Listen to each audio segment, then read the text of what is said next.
Chairman Shaukat town Gauhar Ali खटक ने कहा है कि लोगों को बलदियाती सहूलतों की फराहमी बिला रंग व नस्ल किसी इम्तियाज के बगैर जारी और सारी है। यून कौंसल 5 हो या 6 हो, यानी बिलाल कॉलोनी हो, गुलजार कॉलोनी हो या मैरान टाउन हो, या यून कौंसल 6 अवामी कॉलोनी हो, कोई भी हो, वहाँ पर बराबरी की बुनियाद पर काम जारी है। यून कौंसल के चेयरमैन सलमान और दीगर की काविशों से यकीनी तौर पर 200 मीटर तवील सावरेज सिस्टम डालने के कामों का चेयरमैन शाह टाउन गौर खटक ने आज मुआयना किया। इस मौके पर जब वो पहुंचे तो उनका शानदार इस्तकबाल किया गया, क्योंकि अहले महल्ला खुश थे कि उनका एक देरीना मसला हल होता जा रहा है और यकीनी तौर पर सावरेज जैसा मसला उनके लिए अजाब बना हुआ था।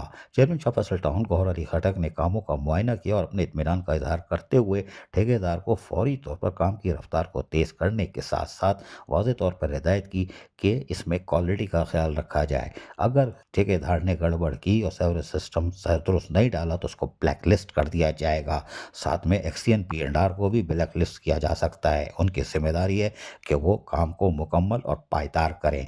उनके तो चेहरे का रंग ही उड़ गया, ऐसे जैसे मोदी का। अरे भाई चेयरमैन, इतने गर्म ना हो, हल्के हो जाओ। पाकिस्तान जिंदाबाद है, कोई बात नहीं, तुम नारे भी लगा रहे हो, लेकिन एक्सीएन को तो बुखार नहीं चढ़ाओ।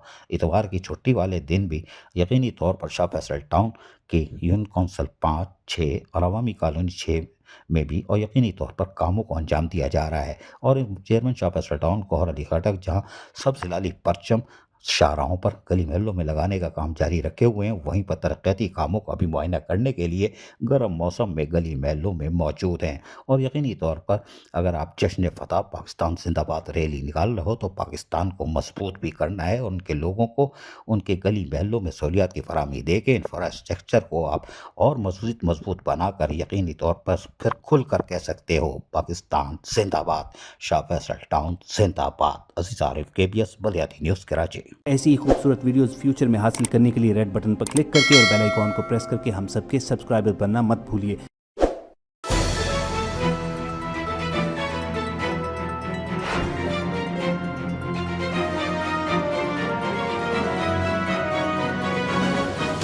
KBS बल्दियाती न्यूज़।